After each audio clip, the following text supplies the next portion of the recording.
Good morning everyone, मैं हूं सांदिला तिवारी और आप सबका वेलकम है अप्रिशिएट इंग्लिश चैनल में।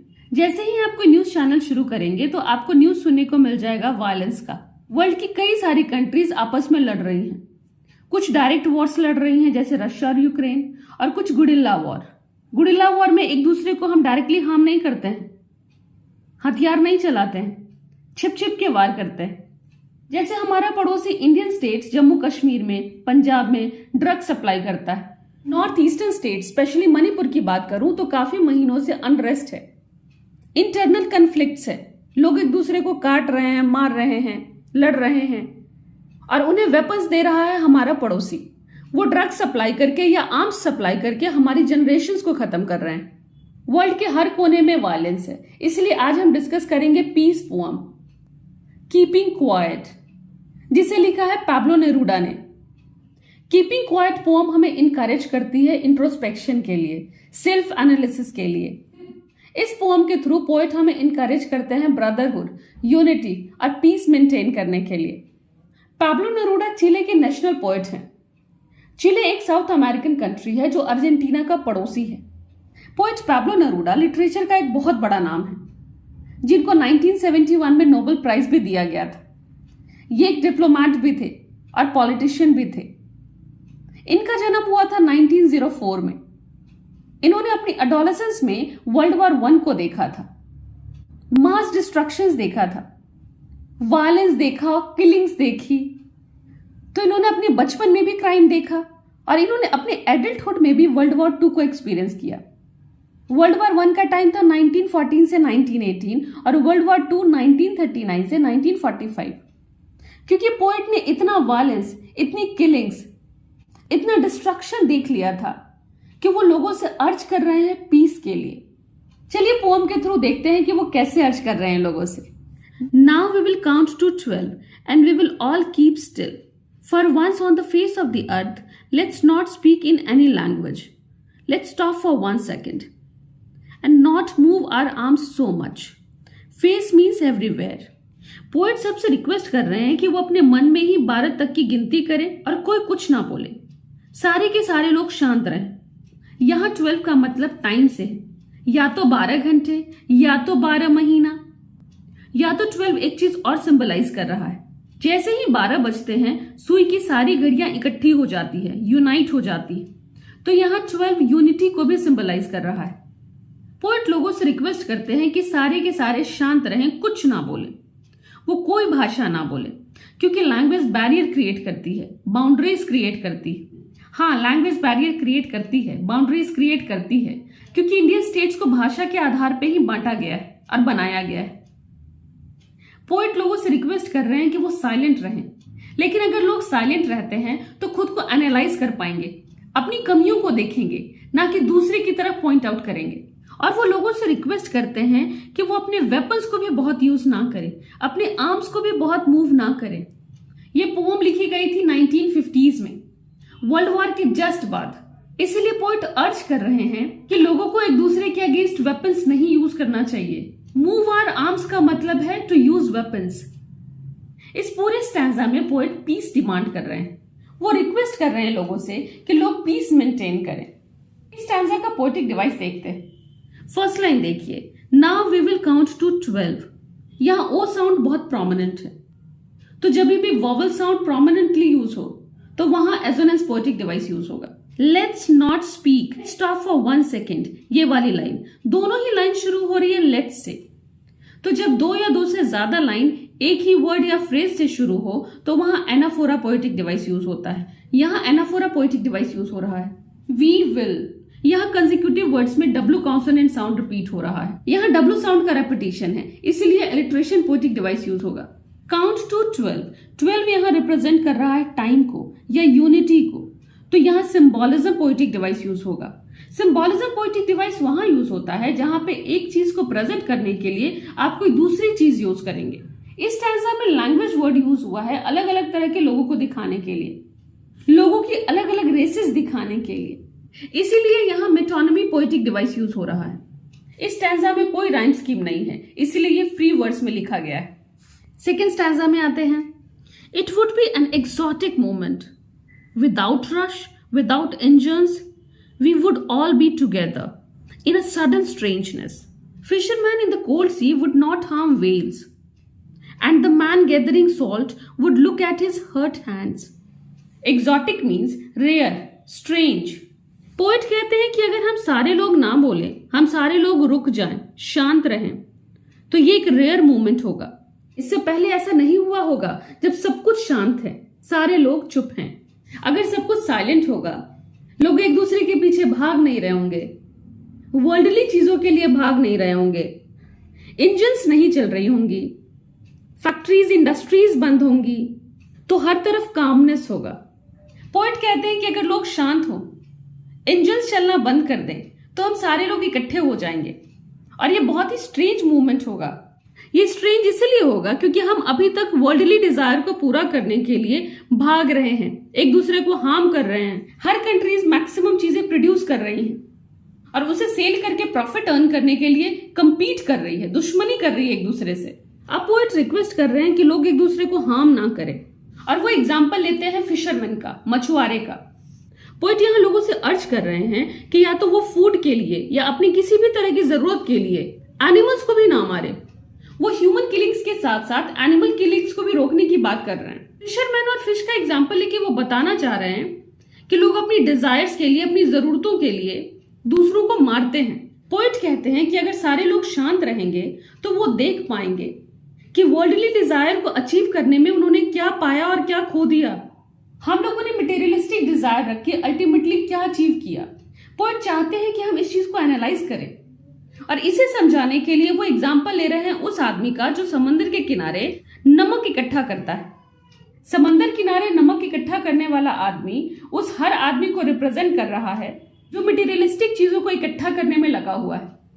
पोएट कहते हैं कि अगर हम सारे लोग रुक जाएंगे, साइलेंट रहेंगे, कोई मूवमेंट नहीं करेंगे, तो वो इंसान जो नमक इकट्ठा कर रहा है समंदर किनारे, मतलब वो सारे ही लोग जो मटेरियलिस्टिक चीजों को इकट्ठा करने में लगे हुए हैं, वो रुकेंगे, वो अपने हाथ को देखेंगे, मतलब वो खुद को देखेंगे कि वो मटेरियलिस्टिक डिजायर के पीछे भागते भागते क्या हो गए हैं, उन्होंने अपने आप को कितना घायल कर लिया है। इस स्टैंजा का पोएटिक डिवाइस देखते हैं। We would, sudden strangeness, his hurt hands. इन तीनों ही जगह पर कंसेक्यूटिव वर्ड्स में कॉन्सोनेंट साउंड रिपीट हो रहा है। पहले में W, उसके बाद S, फिर H। इन तीनों ही जगह पे कंसेक्यूटिव वर्ड्स में कॉन्सोनेंट साउंड रिपीट हो रहा है, इसीलिए ये एलिट्रेशन का केस है। एलिट्रेशन पोएटिक डिवाइस यूज होगा यहाँ। फिशरमैन सिंबल है ऑप्रेसर का और वेल सिंबल है ऑप्रेस्ड का। मैन गैदरिंग सॉल्ट सिंबल है उन सारे लोगों का जो मटेरियलिस्टिक थिंग के पीछे भाग रहे हैं, इसीलिए यहां सिंबॉलिज्म पोएटिक डिवाइस यूज होगा। थर्ड स्टैंजा देखते हैं। Those who prepare green Wars, Wars with gas, wars with fire, victory with no survivors would put on clean clothes and walk about with their brothers in the shade, doing nothing. Poet कहते हैं वो सारे लोग जो nature को destroy कर रहे हैं, डिफॉरेस्टेशन कर रहे हैं, मतलब पेड़ों को काट रहे हैं। पिछले स्टैंजा में ऐसे लोग फिशिंग कर रहे थे, वेल्स को मार रहे थे। ऐसे लोग जो अपनी मटेरियलिस्टिक डिजायर को पूरा करने के लिए फैक्ट्रीज और इंडस्ट्री शुरू करते हैं जिससे गैसेस निकलती है और वो हमारे इन्वायरमेंट को पोल्यूट करती है। और ऐसे लोग जो वेपन्स यूज करते हैं वो वॉर लड़ रहे हैं फायर से, मीन्स वो जो वेपन यूज करते हैं, गोलियां चलाते हैं, बॉम्ब्स फेंकते हैं, उससे हीट जनरेट होती है, फायर प्रोड्यूस होता है। और वो लोग भी जो ऐसी लड़ाइयां लड़ रहे हैं जिसे जीतने के लिए वो अपने दुश्मनों को खत्म कर रहे हैं, मतलब एक वॉर को जीतने के लिए वो लाखों करोड़ों को मार सकते हैं। तो पोएट कहते हैं कि ऐसे सारे लोग, इन सबको जरूरत है रुक जाने की, ताकि ना ये इन्वायरमेंट को पोल्यूट करे, ना पेड़ों को काटे, ना फिशेस को मारे और ना ही लोगों को मारे, ना ही ह्यूमन किलिंग्स हो। पोएट कह रहे हैं कि ऐसी लड़ाइयां ना लड़ी जाए जिसे जीतने के लिए पूरी ह्यूमैनिटी को खत्म कर दिया जाए। पोएट चाहते हैं कि ये सारे लोग इंट्रोस्पेक्ट करें, देखें कि वो क्या कर रहे हैं और इसके कॉन्सिक्वेंसेस क्या हो रहे हैं। पोएट चाहते हैं कि ये सारे लोग अपने अप्रोच को बदल दें और अपने दुश्मनों के साथ पीसफुली पेड़ के छांव में चलते रहें, मतलब अपने दुश्मनों को भी ना मारें और उनके साथ भी भाइयों जैसा व्यवहार करके पीसफुली रहें। इस अप्रोच से पूरे वर्ल्ड में पीस और हार्मनी स्टैब्लिश होगा। पोएट कहते हैं कि अगर वो लोगों से अपील कर रहे हैं शांत रहने के लिए, कुछ ना करने के लिए, तो इसका ये मतलब नहीं है कि लोगों को वो कह रहे हैं कि इनएक्टिव हो जाओ, कुछ ना करो, सुस्त हो जाओ। वो लेजीनेस को प्रमोट नहीं कर रहे हैं। पोएट कहते हैं कि लाइफ जीने के लिए ही बनी है, तो जीने के लिए जो हमें करना चाहिए वो तो हमें करना ही चाहिए। उसे वो रोकने के लिए नहीं कह रहे हैं, बस वो कह रहे हैं कि हम लड़े ना, हम पीस स्टैब्लिश करें। क्योंकि वो लोगों को लड़ते हुए इतना देख चुके हैं, इतनी किलिंग्स देख चुके हैं, इतना डिस्ट्रक्शन देख चुके हैं कि अब उनमें पेशेंस नहीं रहा कि वो डेड बॉडीज देखें। पोएट और ज्यादा वायलेंस को टॉलरेट नहीं कर पाएंगे। इस स्टैंजा का पोएटिक डिवाइस देखते हैं। Victory with no survivors. O sound बहुत प्रोमिनेंट है इस लाइन में, इसीलिए यहां एसोनेंस पोएटिक डिवाइस यूज होगा। जहां पे भी वॉवल साउंड बहुत प्रोमिनेंटली यूज हो वहां हम एसोनेंस पोएटिक डिवाइस यूज करेंगे। इस स्टैंजा में वॉर्स 2 बार यूज हुआ है, इसीलिए repetition poetic device. Wars with, यहां कंसेक्यूटिव वर्ड्स में डब्ल्यू साउंड। क्लीन क्लोथ्स, यहां कंसेक्यूटिव वर्ड्स में सी साउंड। इन दोनों ही जगह पर कंसेक्यूटिव वर्ड्स में कॉन्सोनेंट साउंड रिपीट हो रहा है, इसलिए यहां एलिट्रेशन पोएटिक डिवाइस यूज होगा। क्लीन क्लोथ सिंबल है पीस का, हार्मनी का, इसलिए यहां सिंबोलिज्म पोएटिक डिवाइस यूज होगा। नेक्स्ट स्टैंजा डिस्कस करते हैं। If we were not so single-minded about keeping our lives moving and for once could do nothing, perhaps a huge silence might interrupt this sadness of never understanding ourselves and of threatening ourselves with death. Single-minded means thinking of only one goal. बस एक ही चीज पर हम focused हैं। Poet हमसे कह रहे हैं कि वो हमसे ये नहीं कहते कि हम कंप्लीटली इनएक्टिव हो जाएं। वो डलनेस को प्रमोट नहीं कर रहे हैं। पोएट डलनेस या लेजीनेस को प्रमोट नहीं कर रहे हैं। वो कह रहे हैं कि लाइफ जीने के लिए है और जीने के लिए जो करना चाहिए वो तो करना ही चाहिए। हमें जिंदगी जीने के लिए मिली है। पोएट का कहना है कि वो जो हमें कह रहे हैं रुक जाने को, इंट्रोस्पेक्ट करने के लिए, शांत रहने के लिए, कुछ ना बोलने के लिए, इसका ये मतलब नहीं है कि वो हमें इनएक्टिव होने को कह रहे हैं। पोएट लोगों से बस ये अपील कर रहे हैं, ये रिक्वेस्ट कर रहे हैं कि वो लड़े ना, वो एक दूसरे को ब्लेम ना करे, एक दूसरे को मारे ना। वो कह रहे हैं कि उन्होंने इतनी सारी डेथ देख ली है ना, इतनी डेड बॉडीज देख ली हैं कि वो और डेड बॉडीज से भरी हुई ट्रक्स नहीं देखना चाहते। वो लोगों से अर्ज कर रहे हैं पीस के लिए। हम लोग कंप्लीटली मनी माइंडेड, मटेरियलिस्टिक और लालची हो चुके हैं और हम अपनी मटेरियलिस्टिक डिजायर को लेके इतने ज्यादा एम्बिशियस हो चुके हैं कि हम पूरे वर्ल्ड को खत्म करने पे तुले हुए हैं। पोएट लोगों से रिक्वेस्ट कर रहे हैं कि आपने ऑलरेडी बहुत कुछ अचीव कर लिया है, अपने आसपास देखिए और खुश होइए, एंजॉय कीजिए। पोएट कहते हैं कि अगर लोग रुक जाएं, इंट्रोस्पेक्ट करें, एनालाइज करें कि उन्होंने काफी कुछ अचीव कर लिया है और आगे बहुत कुछ अचीव करने के लिए उन्हें मर्डर्स करने की जरूरत नहीं है, लोगों को हार्म करने की जरूरत नहीं है, तो वो अपने अचीवमेंट्स को एंजॉय कर पाएंगे, अपनी लाइफ से सैडनेस को हटा पाएंगे। और लोगों के अंदर ये जो डर बैठा हुआ है कि मरने से पहले इतनी सारी चीजें इकट्ठी कर लेते हैं वरना हमारी जिंदगी कैसे चलेगी, ये डर भी खत्म हो जाएगा। हर तरफ शांति होगी, हार्मनी होगा। इस स्टैंजा का पोएटिक डिवाइस देखते हैं। वी वर, कंसेक्यूटिव वर्ड्स में डब्ल्यू कॉन्सोनेंट साउंड रिपीट हो रहा है। सो सिंगल माइंडेड, यहां भी कॉन्सेक्यूटिव वर्ड्स में एस कॉन्सोनेंट साउंड रिपीट हो रहा है। इन दोनों ही जगह यूज होगा एलिट्रेशन पोएटिक डिवाइस। इस स्टैंजा में जो भी लाइन बिना पंक्चुएशन मार्क के खत्म हो रही है वहां पोएटिक डिवाइस इंजैममेंट यूज होगा। Perhaps the earth can teach us, as when everything seems dead and letter seems to be alive. Now I will count up to 12 and you keep quiet and I will go. हमें patience और प्रिजर्वेंस सीखना है तो हमें अर्थ से सीखना चाहिए। जब आप अर्थ को देखेंगे तो आपको लगेगा कि ये कंप्लीटली डेड है, इसमें कोई लाइफ ही नहीं है। लेकिन जब इसके ऊपर बढ़ रही लाइफ्स को देखेंगे तो आपको यकीन होगा कि नहीं, लाइफ है, ये डेड नहीं है। विंटर्स के टाइम पे अर्थ को देख के लगता है कि ये कंप्लीटली डेड है, कोई लाइफ ही नहीं है, सब कुछ इनएक्टिव हुआ पड़ा है। लेकिन जब विंटर सीजन जाता है, स्प्रिंग आता है, तो वापस से सब कुछ में लाइफ आ जाती है। नए नए पत्ते आते हैं, फूल आते हैं।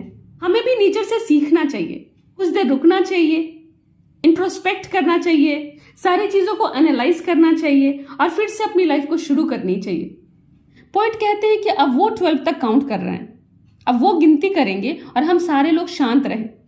हम सारे लोग खुद को एनालाइज करें, अपने बिहेवियर, अपने ग्रीड, अपने एम्बिशन को सोचें, अपना ट्रू मोटिव जानें, इस दुनिया में पीस और हार्मनी को स्टैब्लिश करें और पोएट कहते हैं कि उनका काम था लोगों को अवेयर करना, जो उन्होंने कर दिया। और अब ये लोगों की जिम्मेदारी है कि वो खुद को एनालाइज समय समय पे करते रहे और इस दुनिया में शांति लाने की दिशा में काम करते रहे। इस स्टैंजा का पोएटिक डिवाइस देखिए, अर्थ कैन टीच। अर्थ नहीं सिखाती कुछ भी, हम ह्यूमन बीइंग सिखाते हैं। तो जब भी ह्यूमन कैरेक्टरिस्टिक्स दिया जाए नॉन ह्यूमंस को, तो वहां पर्सोनिफिकेशन पोएटिक डिवाइस यूज होता है। यहां पे भी पर्सोनिफिकेशन पोएटिक डिवाइस यूज हुआ है। एवरीथिंग सीम्स डेड, इसे कंपेयर किया गया है विंटर सीजन से, इसलिए यहां मेटाफर पोएटिक डिवाइस यूज होगा। और यही खत्म होता है आपका poem keeping quiet. I hope आपको वीडियो अच्छा लगा होगा। अगर आपको अच्छा लगा वीडियो तो प्लीज लाइक कर दें, अपने फीडबैक्स को कमेंट बॉक्स में लिख दें और अपने दोस्तों से शेयर कर लें। मिलते हैं अगले वीडियो में, तब तक के लिए ख्याल रखिए। बाय।